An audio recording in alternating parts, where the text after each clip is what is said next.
A taste for the ancient, a desire to learn about the history of our predecessors, has always enlivened people's minds.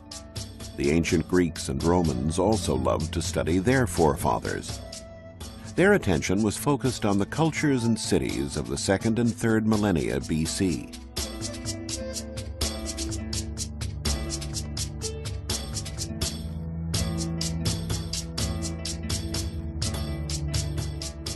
Among the ancient civilizations of interest to Greek and Roman historians were the Egyptians along the Nile, the Assyrians and Babylonians on the Tigris and Euphrates, and the pre-Hellenic societies of Greece, the Minoans on the island of Crete, and the Mycenaeans in the Peloponnesus, who inherited their power.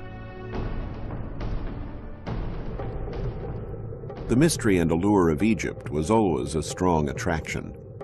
The age of the pharaohs had long faded by the 2nd century BC, but the traces of that glorious past were still to be found everywhere.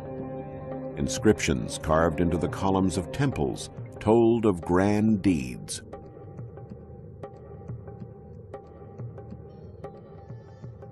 Historians were fascinated with the story of the great Egyptian pharaoh Thutmose III, inscribed into the columns of the temple at Karnak. Thutmose had organized a great military campaign to conquer the Near East in the 15th century BC.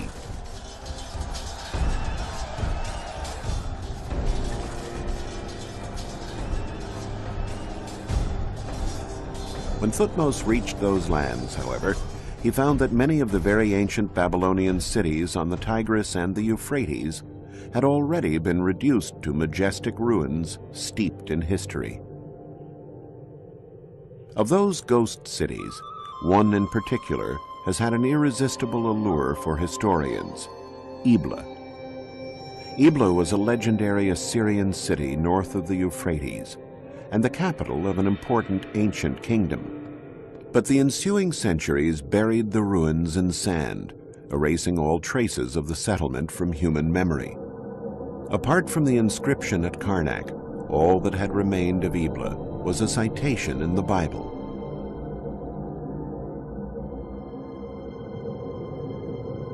One day, some farmers were out plowing their fields when they came across a magnificent bas-relief.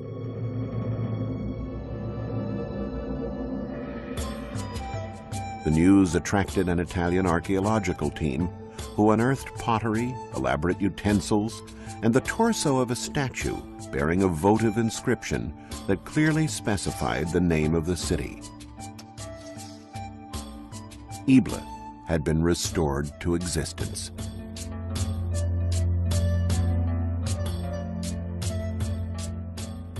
But the most sensational discovery came in 1975, when the Italian team unearthed 17,000 tablets bearing cuneiform text dating back to 2300 BC. Once translated, they were discovered to be commercial treaties and administrative and legal documents. Paradoxically, that immense treasure was preserved through the millennia thanks to a violent act of destruction. Around 2300 BC, the city was attacked and razed to the ground by King Sargon of Akkad.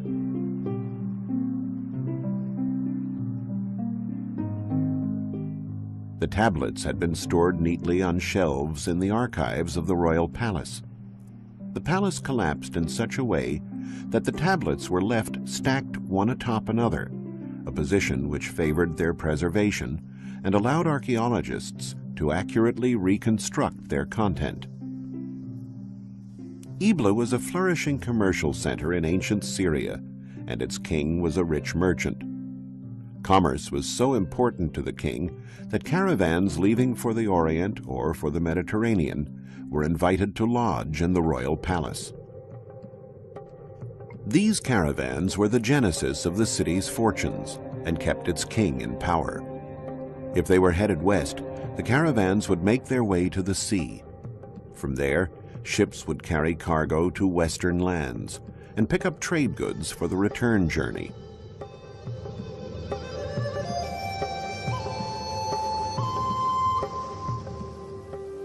Some of the goods that traded hands included fine pottery and art, but also much-needed metals for weapons and armor. Sailing the Mediterranean at that time, however, was a great risk. Whoever had the biggest ship controlled the seas. And for a long time, it was a population known for acts of piracy who dominated the Mediterranean, the Mycenaeans. Between Mycenaean Greece and the Orient, there was a city that preyed on ships traveling along the Hellespont toward the Black Sea, the legendary Troy. The Mycenaeans fought a war against this city that has captured the imagination of historians and generations of students.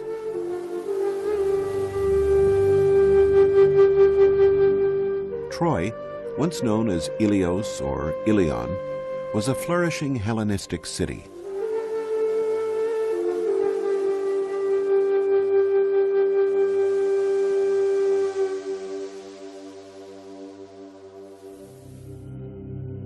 It was also one of the greatest mysteries challenging archaeologists. Many dedicated long years of their lives searching for it, lured by the fabulous treasures it promised. But it was not easy to rouse the beautiful Helen, the brave Hector, or King Priam from their slumber. Troy, the city whose siege was described so eloquently in perhaps the world's most famous book, Homer's Iliad, could have been anywhere. In 1868, a dilettante German archaeologist, Heinrich Schliemann, decided to invest the money he had earned in the import-export business to pursue his lifelong dream, to discover the places where the heroes of his youth, the heroes of the Iliad, had fought. The Iliad was certainly not a scientific treatise. Before being committed to writing around the 5th century BC, it had been handed down through generations by way of oral tradition and referred to events that had happened hundreds of years earlier. Yet Schliemann decided to put his faith in the text. Many archaeologists were hunting for Troy, and they looked for it on this hill, known as Bunarbashi, in an area between the Turkish cities of Çanakkale and Izin. Schliemann, however, was not convinced by that location. He combed the Iliad in search of clues. Homer mentioned two rivers, the Scamander and the Simoentia. The battles among the Homeric heroes took place around a fortified citadel built on a natural rise. They may have been figments of the author's imagination, but Schliemann chose to believe them. This hill, Hisarlik, was quite similar to the Homeric description. It was here where Schliemann began digging, and in the end, it was here where he found Troy.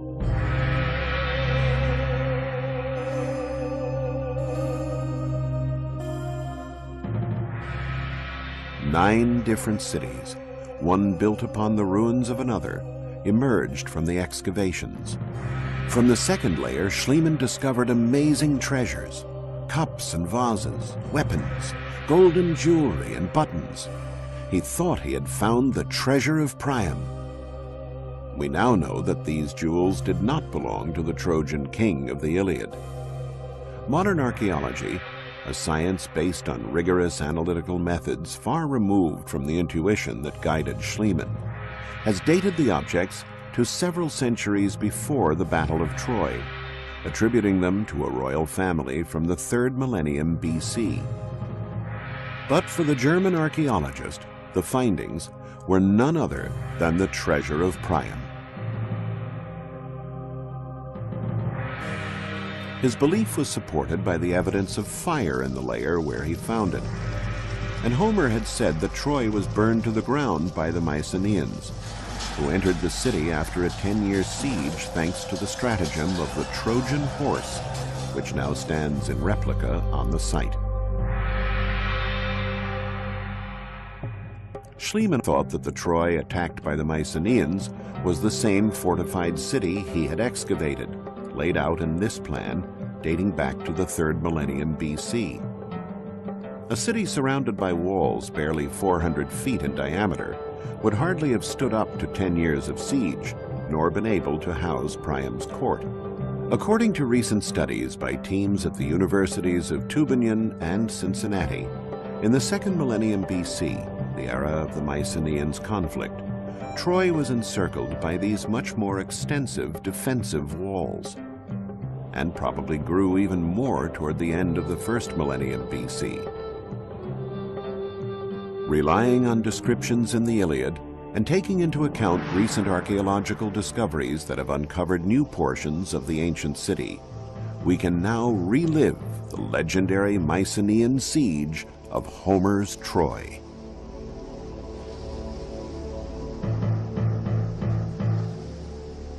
This is what the Mycenaean soldiers would have seen when they landed in force from the sea to challenge the city.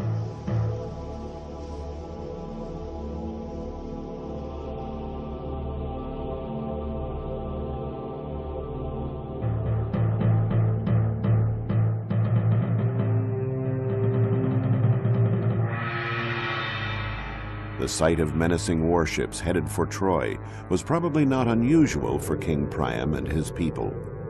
The 9 layers that were found at this archaeological site correspond to 9 different cities, bearing testimony to the cycles of destruction and rebuilding. We now know that Troy, in addition to being of strategic importance for control of seafaring traffic, was also the foremost producer in its time of finished and semi-finished objects in gold. And so it is no surprise that it attracted the attentions of nearby populations. Conquering Troy meant not only eliminating the taxes it imposed on merchant traffic toward the Black Sea and the Orient, but also the reward of a rich booty. And so it was essentially economic motives that drove the Mycenaeans into Homer's legendary war, while Homer's account of the beautiful Helen and the courage of heroes like Achilles and Hector has richly imbued the event with drama and romanticism. Troy was an extremely wealthy city and appropriately defended, surrounded by massive walls extolled by Homer as being invincible. That's why, after 10 long years of a fruitless siege, the Mycenaeans were forced to come up with the expedient of the wooden horse.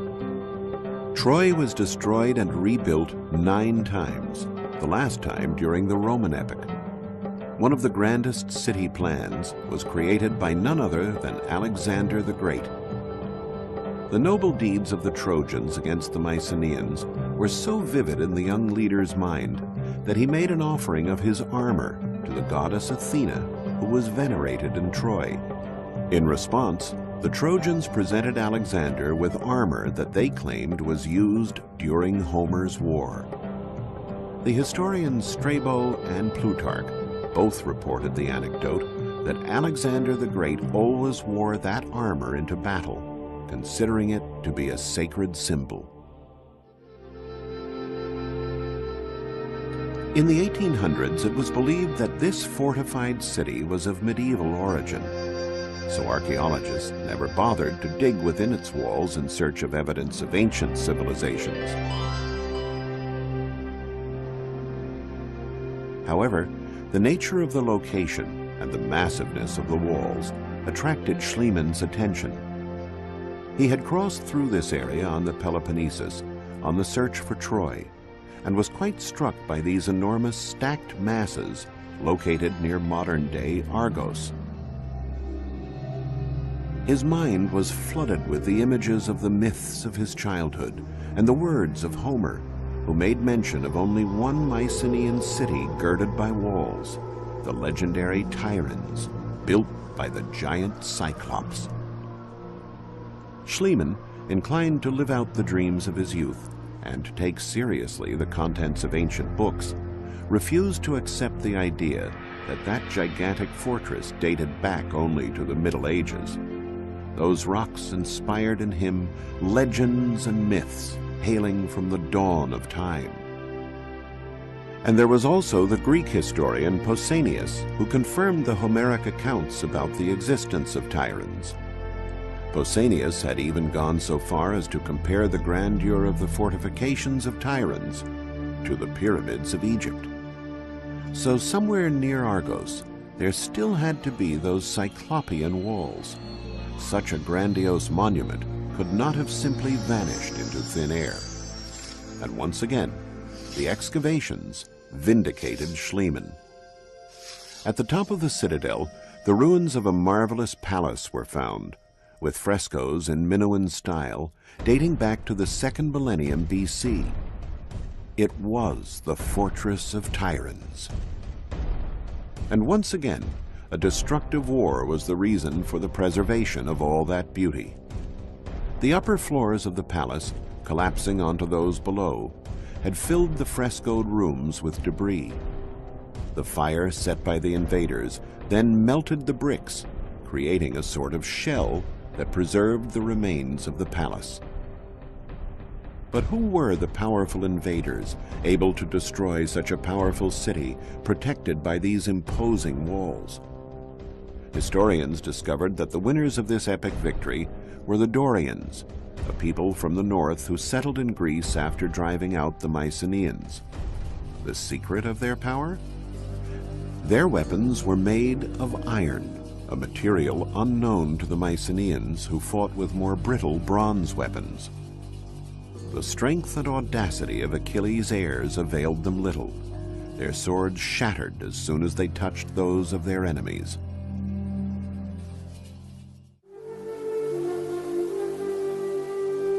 One Mycenaean city stood out above all others, the city that gave its name to the great conquerors of Troy. It was called Mycenae, a city recorded by Homer as having an abundance of gold.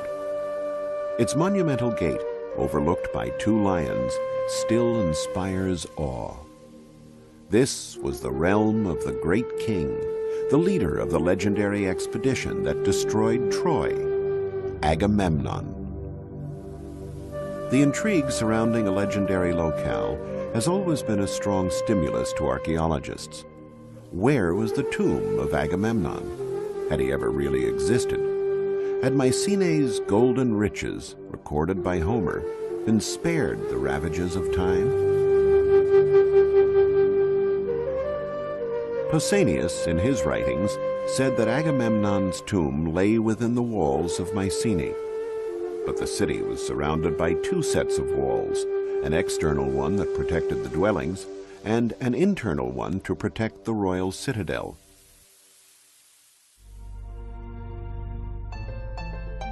The search carried out within the external walls proved vain until Schliemann arrived on the scene.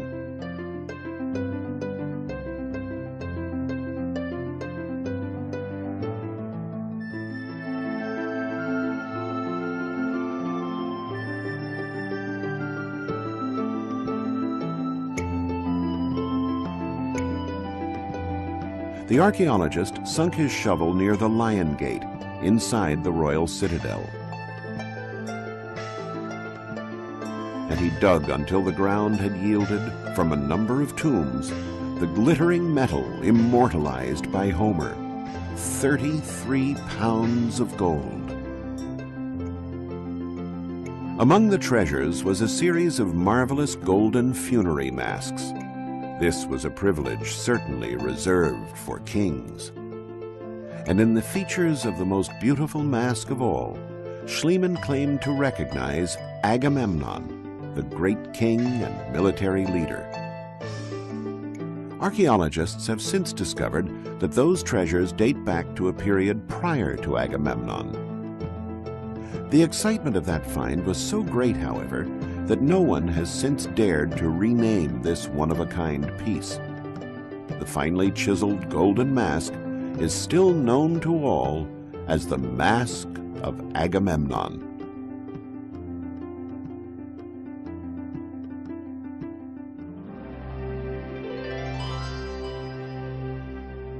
Schliemann had reached the heart of the Mycenaean civilization, the legendary home of its great king. And of course, a great king needs a great palace. Entering these rooms, recreated here according to Homer's description, we can see what a profound influence the Mycenaean culture had on the Greeks. The Mycenaean civilization handed down its own image to posterity, partially through architecture.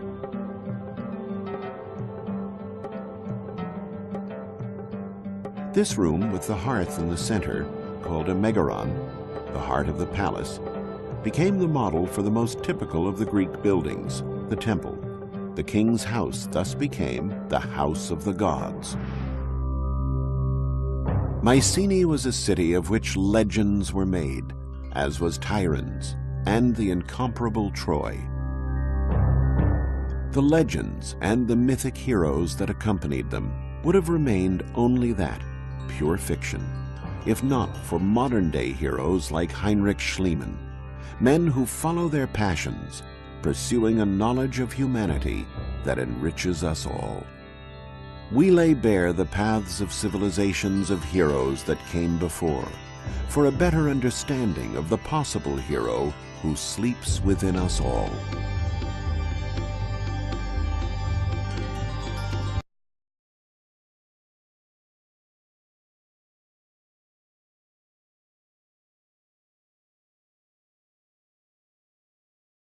The Mediterranean Sea, 5th century BC, a great commercial network created by the Phoenicians. In hundreds of archaeological sites scattered around the Mediterranean, objects are often found that are completely extraneous to local civilizations and cultures. An Egyptian amulet in Greece, a Greek vase in Africa, a huge multitude of goods moving from one country to another and another had to be transported and traded in some sort of systematic way.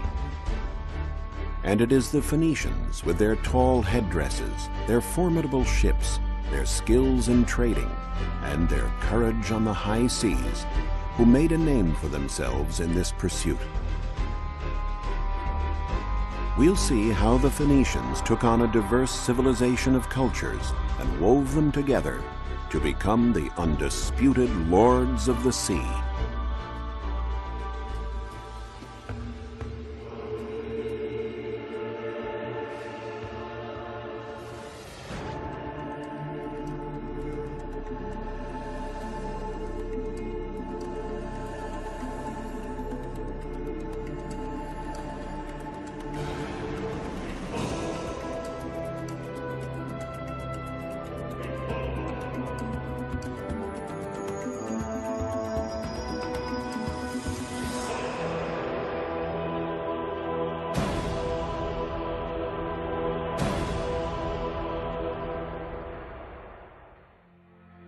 The Phoenicians originally came from what is modern-day Lebanon.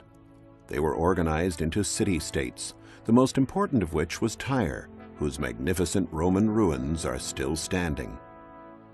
The easiest way for Phoenicians to increase their prosperity was by contact with other peoples, and the quickest route to new lands and cultures was the Mediterranean. They soon became outstanding sailors and astute traders, indeed the very best. They learned to recognize products that people wanted to acquire and those they wanted to trade. And they started sailing and trading as far back as the 2nd millennium BC. To support their trade, they set up ports and founded colonies, built warehouses, and created a network of routes that touched on neighboring countries such as Egypt, Greece, the Magna Graecia, and Carthage in North Africa. Then they went on to reach Sardinia, the Mediterranean and Atlantic coasts of Spain, and farther south, along the coast as far as Senegal, and north to England and Ireland. A network of this size with hundreds of colonies and thousands of ships had to be well coordinated. For years, scholars speculated as to how the Phoenicians were able to communicate with each other in those remote times, to organize warehouses and trade in such a variety of goods. It was the discovery of this sarcophagus of the Phoenician king Ahiram, which dates back to the 13th century BC, that enabled archaeologists to understand the reasons for such great organizational skills. Engraved on the sarcophagus is the most ancient example of writing in alphabet form. It is composed of letters and not hieroglyphics. The Phoenicians were the first to invent an alphabet, a factor that proved indispensable in establishing their great trading network. We can get an idea of how extraordinary this innovation was from this comparison. On the right, we see two Egyptian hieroglyphics, and on the left, two letters from the Phoenician alphabet, an M and an H.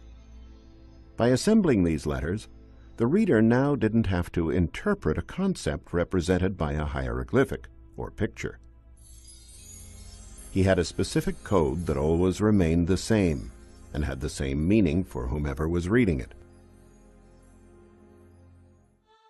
The commanders of the Phoenician fleets had to have many skills. They not only needed expert knowledge of the sea and foreign lands, but they had to know the art of trading as well, what to buy, what to sell. One precious cargo of theirs was the mythical cedar of Lebanon, an excellent timber for building sturdy cargo vessels and warships. The timber could be bought in Baalbek, situated in the mountains that formed a backdrop to the Phoenician cities in Lebanon. In the Hellenistic period, the city of Baalbek was known as Heliopolis, City of the Sun. By studying the meaning of these swastikas and other evidence, such as the different colors of columns at this site, archaeologists discovered that the enormous temple that dominated the city was dedicated to the sun god, after which the city was named. But why were the columns painted in different colors?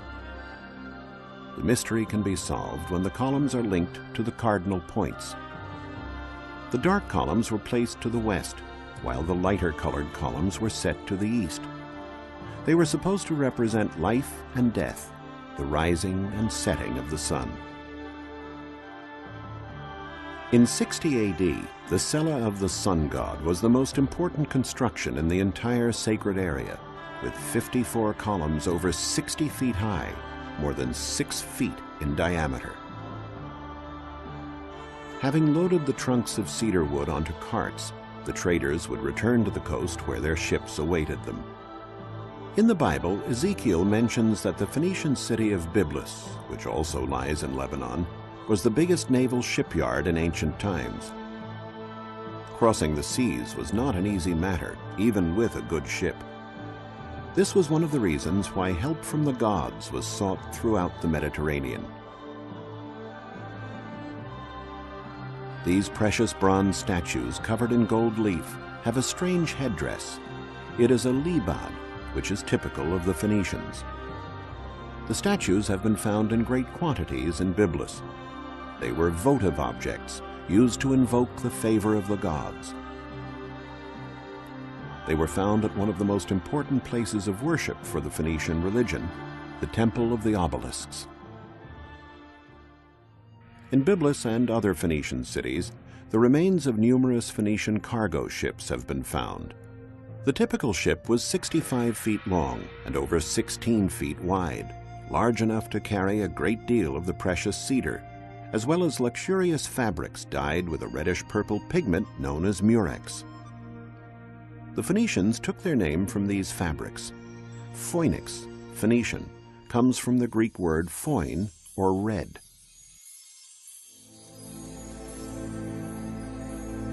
This precious cargo could have been exchanged in any port. But a wise fleet's commander might seek out a product that could be worth its weight in gold, a kouros. A kouros is an exemplary model of harmony and proportion in the male body. Many of these statues, dating from the Archaic period, were discovered on the island of Rhodes near Comoros. Excavations nearby unearthed these celebrated vases, which are known as the vases of Ficalura. This concentration of arts and craftsmanship on this island can be explained by the fact that Rhodes lay at the hub of important trading routes. To break up the long sea journeys, the ships sailed from island to island, and Rhodes was an obligatory port of call. Here is the dry dock or coffin of the colony, which has been preserved intact for millennia. Here the Greeks were offered the fabrics and cedar for their ships. In return, the Phoenicians were given exquisitely decorated pottery and objects from all over Greece, including beautiful Greek statues like this one, as well as bronzes produced in the Magna Graecia, which may have been ordered by a rich Phoenician resident in a distant colony. Statues like this ephebe in bronze, or the famous Youth of Mothia, were found during excavations in the ancient Phoenician colony of Mothia in Sicily.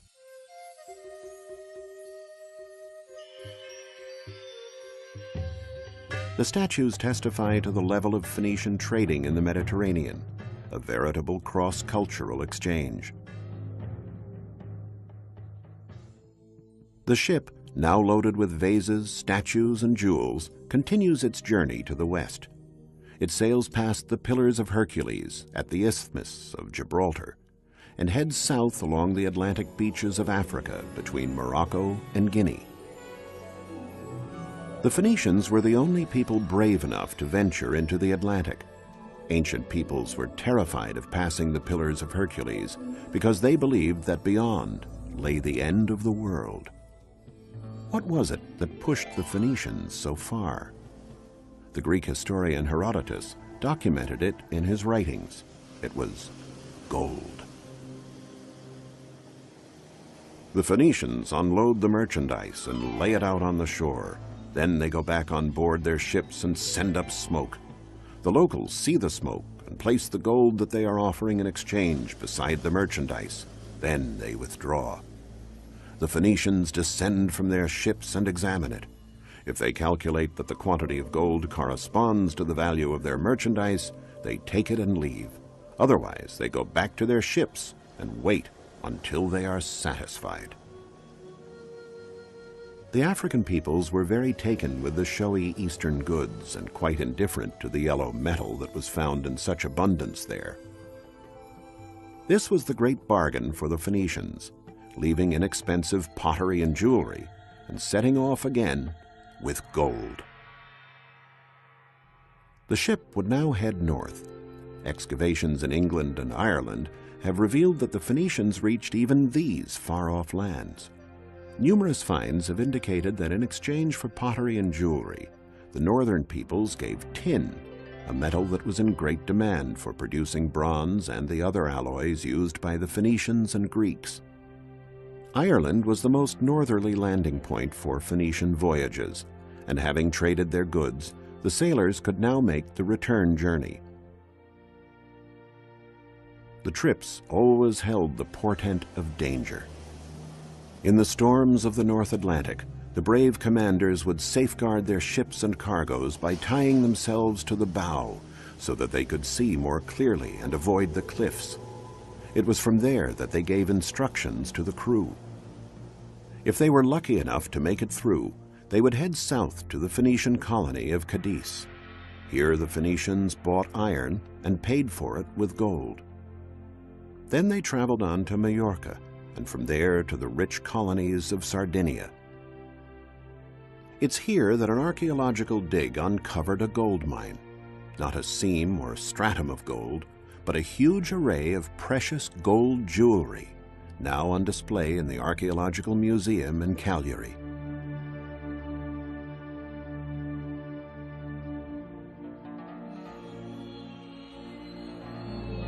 Since Sardinia has never had gold deposits, the precious metal must have come from Africa on Phoenician ships. In the Sardinian colonies, the Phoenicians themselves worked the gold into the most exclusive forms, modeling it in small molds. Sardinia was the largest producer of Phoenician crafts, especially in the field of glassmaking. They made ointment jars to hold balms and perfumes, necklaces, and characteristic amulets. For centuries, it was believed the Phoenicians invented glass. While science no longer holds with this theory, they definitely were peerless masters in the field of glassmaking. For many years, archaeologists pondered the reason for the ambiguous smile on grinning masks like this one. They also didn't know the reason for the long arms on certain statues. Only after years of research did they find the answers. The masks were used to ward off evil spirits from the tombs. As for the statues, they were related to the more esoteric aspects of Phoenician medicine. They were offered to the gods to invoke a speedy recovery from illness. The affliction to be cured was in the exact spot touched by the hands, almost as if the sick person wanted to remind the gods what needed to be healed.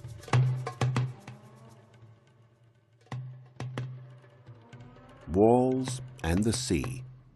A combination like this generally implies that we are dealing with a Phoenician emporium or trading center.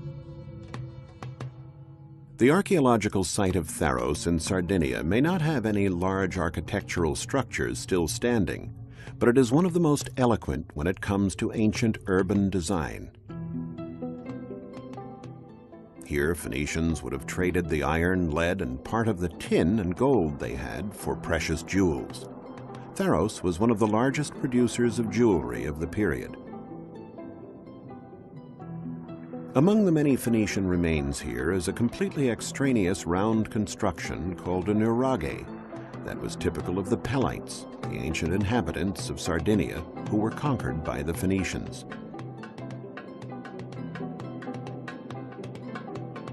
This is how the village would have looked about 3,000 years ago. The Nuraghic civilization is very ancient, dating back to the 2nd millennium BC.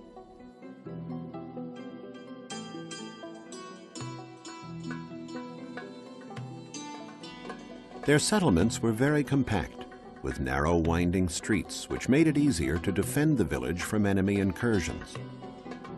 The houses of the ancient Sardinian people were a combination of fortified towers, granaries, workshops, and dwelling places. There was no distinction made between the function of the various constructions. There was only the nuraghe, a unit where productive and family activities were carried out around a fire, the main focus of the house. But what exactly does the word nuraghe mean? It seems to come from the way their dwelling was constructed. In the ancient local language, nur meant mound. As we can see, the walls of the constructions are thicker than the dwelling area. They were built with heavy stones heaped on top of each other without the use of mortar. The constructions reached heights of more than 65 feet without using any lime, and they are indeed mound-like.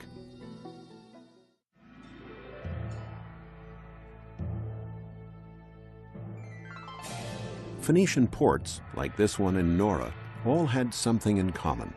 They were situated near promontories. In this way, ships could be moored on both sides of the promontories, creating a larger dock area.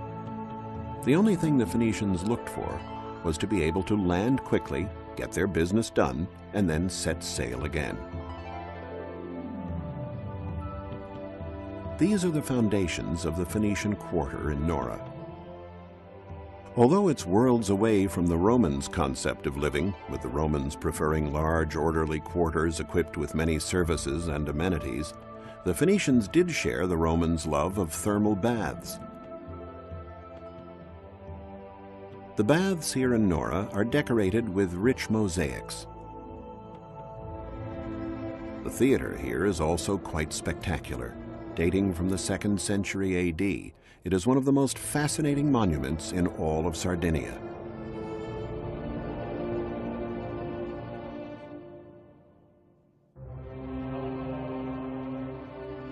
From this Spartan 5th century Phoenician port, the fleet would have set sail again, now laden down with even more jewels and precious objects. One of the greatest archaeological mysteries regarded the port of Carthage, Queen of the Mediterranean, the most powerful of all Phoenician colonies.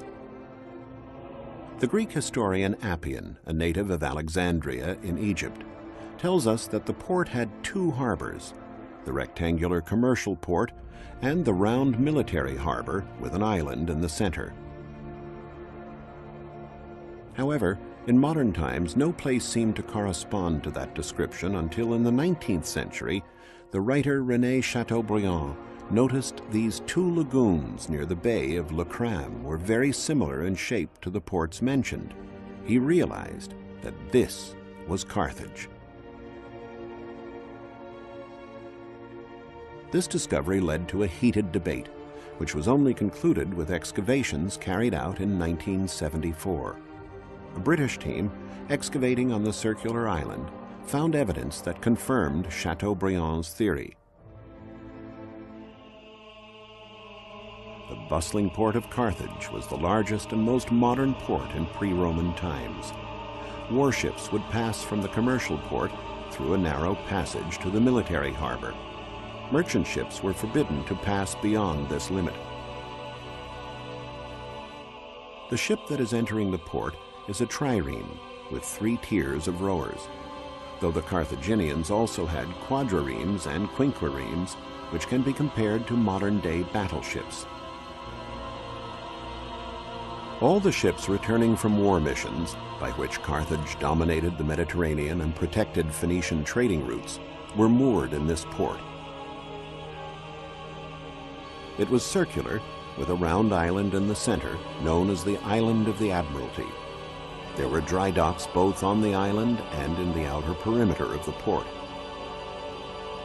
On the summit of the island was the Pavilion of the Admiralty, from which the supreme commander of the fleet gave military orders. A bugler and a herald, armed with flags, controlled the traffic of ships in the port. If a trumpeter signaled to turn left, there had to be room enough to make the maneuver.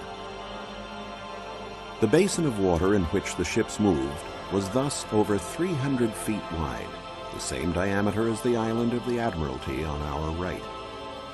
There were 30 berths in the center and 140 on the outside. Since some of the very deep central moorings could hold 2 ships, there could have been 200 ships in the port at one time. The military port in Carthage was always packed in winter, since bad weather made it dangerous for the ships to be out on rough seas. Thus, there was a tendency to avoid war during this time, and this was a good time to service the ships. The trireme would be pulled up onto dry land over the slightly sloping terrain of the island. Planks of wood set crossways ensured that the ships kept their grip on the slipway. At the entrance to the area, Ionic columns set at sea level gave the impression of a portico to make this military site look more elegant. The ships were also given special aesthetic treatment. Phoenician ships typically had an eye painted on the bow that was supposed to strike fear into their enemies. A warship differed from a cargo ship in that it had oars and oarsmen that enabled it to move very quickly. As well as being outstanding sailors, the Phoenicians excelled at shipbuilding. They mass-produced ships and replaced the vessels sunk by their enemies with great speed. All the parts of the ship were clearly marked by different letters and kept ready for quick assembly. In this way, they could build an entire fleet in a short period of time. The busy commercial part of Carthage, however, was the Bursa, the Acropolis of Carthage. This is where the major transactions, the trades and selling of jewelry and glasswork brought from Sardinia, would take place. These goods were in great demand in Carthage. On their way home, the ships might also sail up the Nile to the grand and mysterious kingdoms of the pharaohs. Despite the fact that Egyptians followed the cult of the hereafter, the royalty adored earthly treasures. The Phoenicians would have traded the jewelry from Pharos for linen, a hard-wearing fabric that only the Egyptians knew how to make. This material was indispensable for the robust sails used on Phoenician ships. They might also have purchased rare and exotic goods greatly sought after at the Persian court, namely monkeys and crocodiles. Finally, completing the loop and reaching the town of Tyre, they could sell the exotic animals to the Persians and the linen to their fellow countrymen. They'd be left with gold, silver, and a lot more money than they would have paid for the cedar back in Baalbek. Through their travels and their trading, their ancient wheeling and dealing, the Phoenicians formed links with most of the known world at that time, enabling a variety of peoples to share the best that distant cultures had to offer. The Phoenicians, undisputedly, the master merchants of the Mediterranean.